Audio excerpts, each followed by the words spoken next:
We're coming down to it, boys. I think we're going to cut wood right now. I started a little too high. I'm coming down almost 5 millimeters. It's not cutting anything yet. Unbelievable.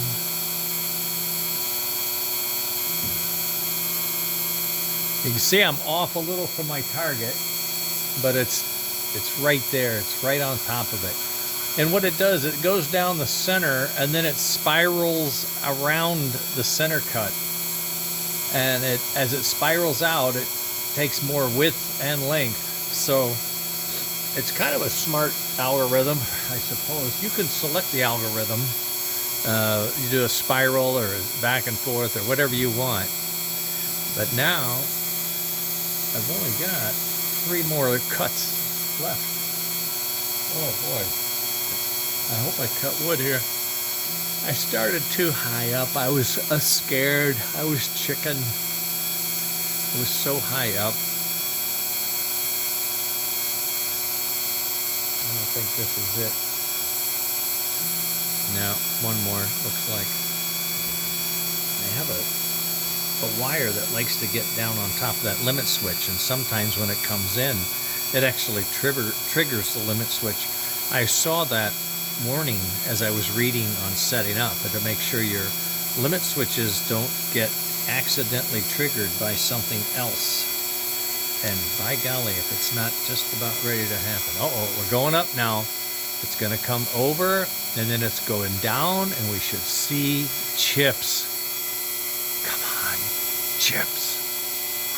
Yes! We're cutting wood now. We're cutting wood.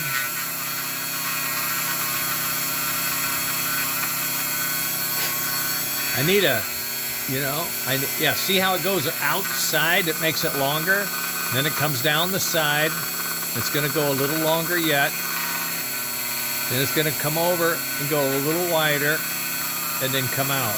Amazing. It's amazing. So it really only needs to take a half a swath. And that's what I programmed it to do that. Just take a half a cut. The first cut is full bit, and then all the other cuts are half. Plus I got the speed of motion is way down, and I'm turning about 10,000 RPM with the drill bit. Oh my goodness, look at that slot. We're only gonna have maybe 2 or 3 layers after this, so it's not going to go very deep, but it's going to do it automatic, which means I could go over and do some design work, or I could do some soldering. Even if this thing takes 5 hours, I don't care if it works and gets it done.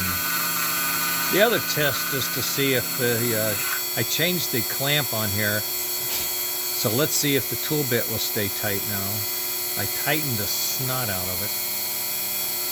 Yeah, it climbs over, and it goes back to the center point, which is in the, up towards the end.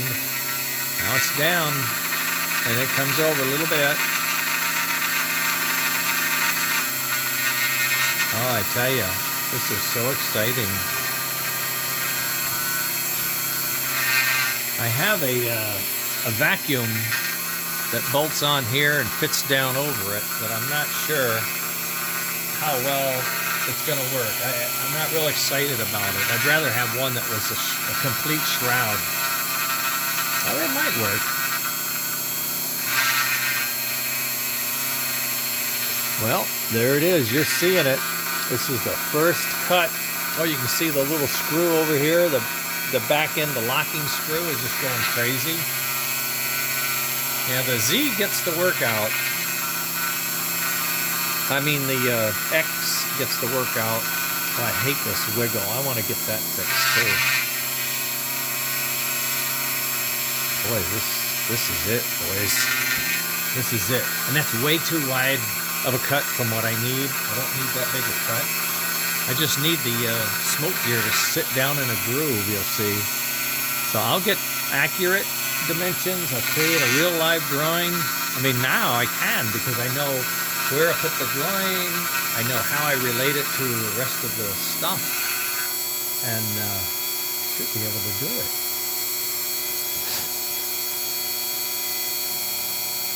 It's working. It's just working. Everything is working. Amazing. CNC from a Dremel. And a manual XY printer. And just parts. And off the internet. Uno. A CNC, whatever they call that thing. Board.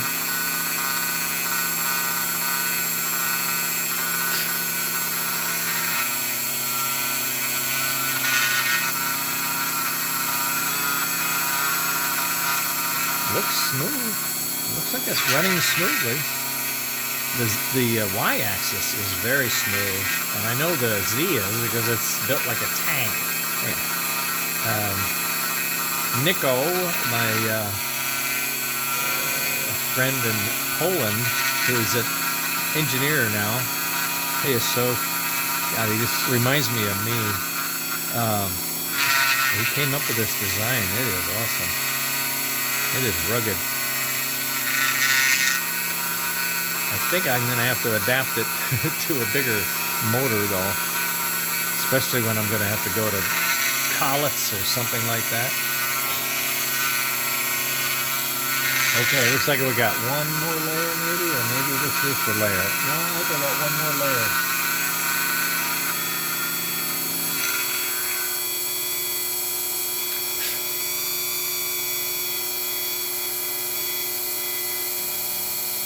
Yeah.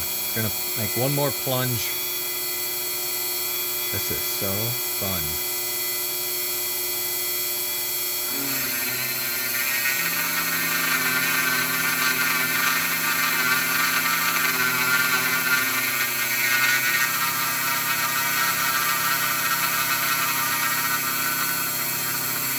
Holy moly.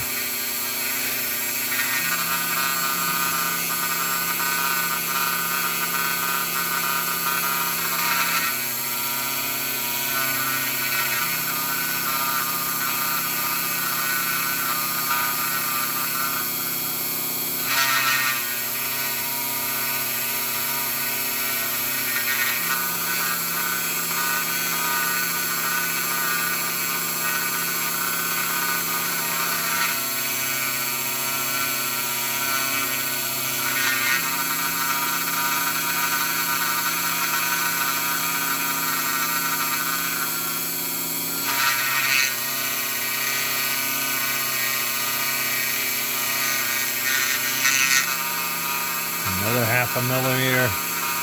Oh boy. Well, that X axis gets a workout, doesn't it? But the Y is doing just a beautiful job. It is rock solid.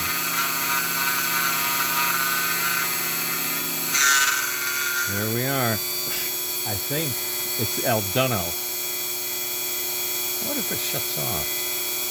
Oh, I have to shut the spindle off. But it's done. That's it. It's done. Ha ha ha. Ha ha ha. It's, I don't know. It's not bad, I could say. Let's see if I can get that tool out of the way. Yes. The machine is still alive and working. Tool bit is not warm. Not loose.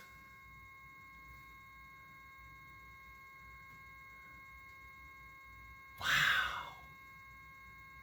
Wow.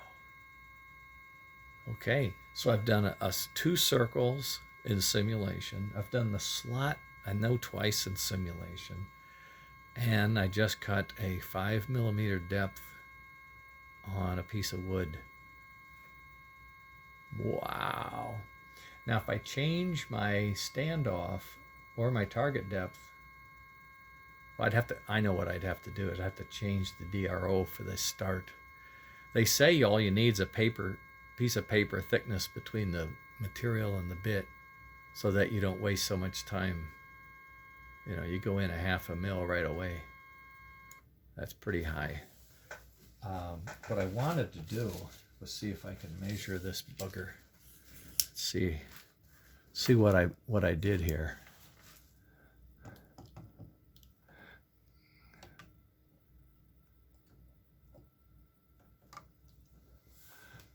.44, and it was supposed to be, I think, 20.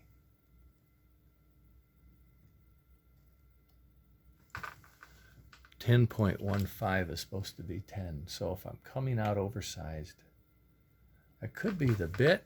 9.93. Let's double do this. 9.8. Narrower there? I doubt it. For any reason? No. 10.3. Oh, maybe. Narrower?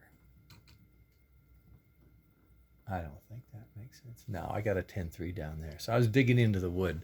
So I got a 10.3 width.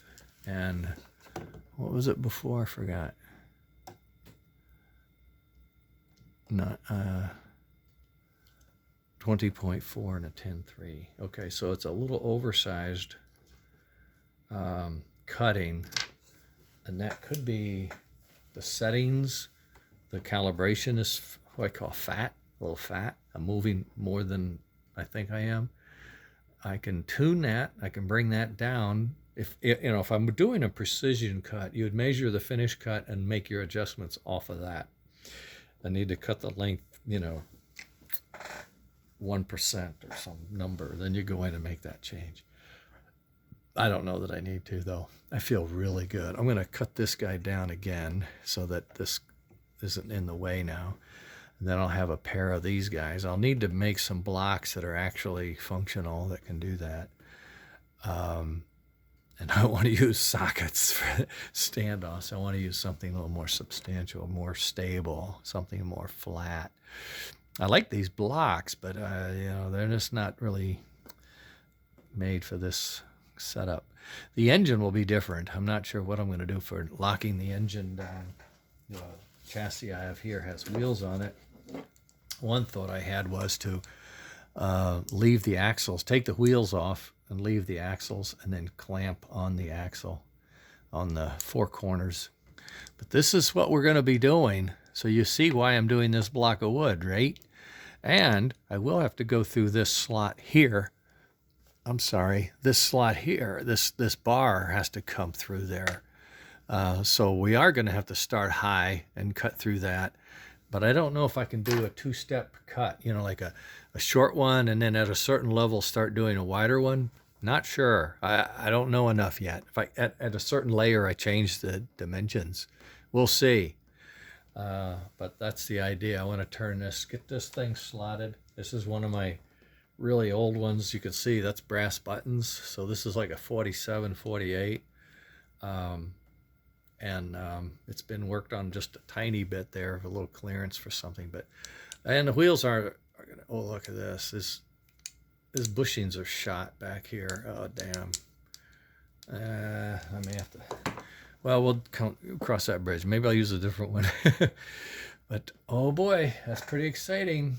Yeah.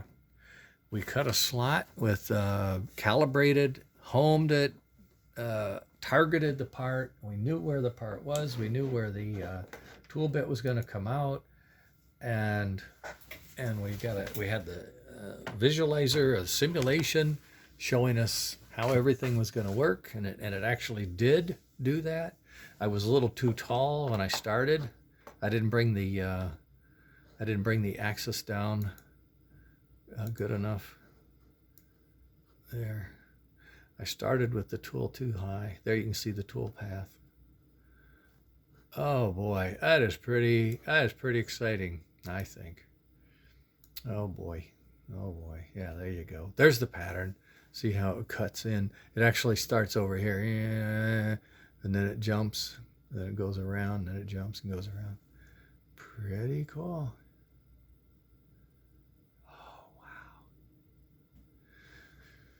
Okay, I guess I better think about winding down. It's 4:25. Oh, it's 5:02. The date is 4/25. Oh, you know what's on tonight? The NFL draft. The Redskins, now AKA Commanders, have a number 2 draft pick. I mean, number 2 in the first round. So they're probably going to get a quarterback. We don't know for sure which one, but that'll be fun to see. I'm a little nervous about the owner being so involved, but I guess if I bought something like this, I'd want to be kind of being in there too. I don't know. But I don't have that kind of money. I don't buy anything. Okay, gang, I'm going to wrap it up. This is the proof of the principle. Now, you saw things. You saw the motor wiggling. You saw lots of stuff. You see this. My controller doesn't have a case yet, so we've got a few things to do. But in general, I feel from a DIY experiment, I think we've got it. We've got it. This would work. Others could do it. If you want these parts, I'll send you the files. You can print them. This is for the Japanese XY table. I got it from Micromark. It was like $90 or $100 maybe. And I just took off the manual controls. I put